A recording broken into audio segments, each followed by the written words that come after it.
Foot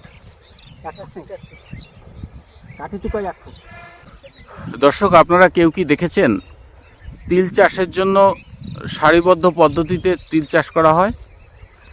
কৃষি বিজ্ঞান অনেক অগ্রসর হয়েছে। একটি সময় আমাদের এই তিল চাষ শুধু চাষের পর দিয়ে দেওয়া হতো, কিন্তু এখন সেই পদ্ধতি চেঞ্জ হয়েছে, বিশেষ করে গবেষণা ক্ষেত্রে।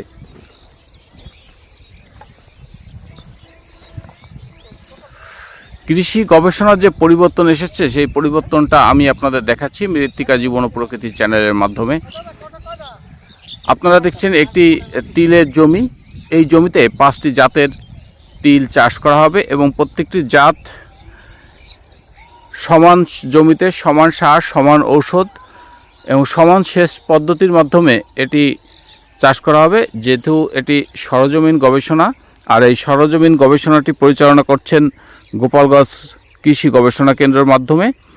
সঞ্জয় কুমারের তত্ত্বাবধানে এটি হচ্ছে। উনি হচ্ছে বৈজ্ঞানিক কৃষি কর্মকর্তা সহকারী। আমাদের এখানে 5টি জাতের তিল চাষ হবে। আর এই 5টি জাতের একটি হচ্ছে স্থানীয় জাত, অন্য হচ্ছে বাড়ি 3, বাড়ি 4, বাড়ি 5 এবং বাড়ি 6। এই 5টি জাতের 5টি প্লট, 1 শতাংশ জমিতে একটি জাত এখানে চাষ করা হচ্ছে। আপনারা দেখছেন শ্রমিকরা অত্যন্ত দক্ষতার সাথে সুতা টানিয়ে লাইন তৈরি করছে এবং এই লাইনে বীজ বপন করা হবে। বপনের পর আবার মাটি দিয়ে ঢেকে দেওয়া হবে। এই পদ্ধতির সুবিধা কি? এই পদ্ধতির অন্যতম সুবিধা হচ্ছে আগাছা নিয়ন্ত্রণ করা খুব সহজ। প্রথম অবস্থায় এটি বপনের সময় বেশি যায়, কিন্তু পরবর্তী সময় এর শ্রমিক ব্যয় অনেক কমে আসে। বিশেষ করে তিলের জমিতে আগাছা বেশ হয় এবং এই তিলের জমির আগাছা রোধ করা বেশ কঠিন। তিলের জমির আগাছা রোধ করা বেশ কঠিন। এই কঠিনকে সহজ করার জন্য হচ্ছে যে পদ্ধতি, সেটি হচ্ছে সারিবদ্ধভাবে বা লাইন পদ্ধতি। লাইন এবং লোগো মেনে যদি এটা করা হয় তাহলে সেই উৎপাদন বেশি হয়।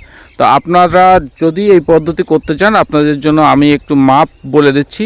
প্রতি 12 ইঞ্চি অর্থাৎ 1 ফুট দূরত্বে আপনি লাইন করবেন।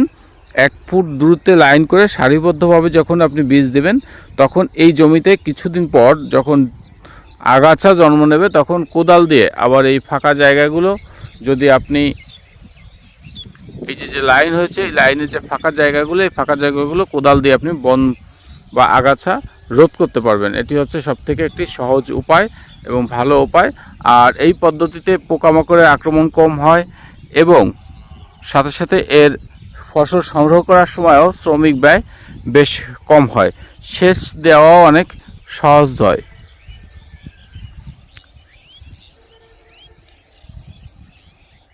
সরজমিন গবেষণা কেন্দ্রের মাধ্যমে এই চাষ করছেন।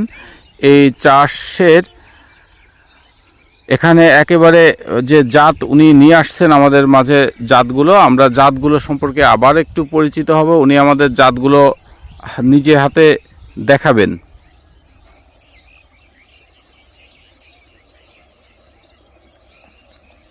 এই জাতগুলো নিয়ে আসছেন, উনি আমাদের জাতগুলো দেখাচ্ছেন এখন কোন কোন জাতের তিল এখানে আছে।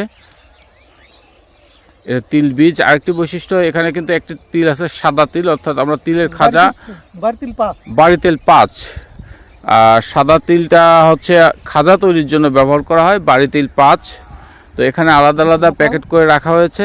মোট মাটিভাঙ্গা ব্লকে 4টি স্থানে এই প্রদর্শনী সরজমিন গবেষণা কেন্দ্রের থেকে এটি করা হবে। এই প্রদর্শনীতে যে 4টি জাত দেওয়া হবে আর আমাদের স্থানীয় একটি জাত, এই 5টি জাত যখন দেওয়া হবে এবং কোনটা কতটুকু ফলন আসে, 4টি স্থানে মাটিভাঙ্গা গ্রামে, অতুলনগর গ্রামে এবং চরমাটিভাঙ্গা গ্রামে, এই 3 গ্রামের 4টি স্থানে এটির তৈরি করা হবে। প্লটগুলো তৈরি করার পর মোট কেমন ফলন আসে সেটি দেখে পরবর্তীতে সিদ্ধান্ত নেওয়া হবে এই দক্ষিণ অঞ্চলের মাটিতে কোন ফসলটি ভালো জন্ম নেয়, কোন তিলটা ভালো জন্ম নেয়, এই বিষয়টা হচ্ছে দেখা হবে।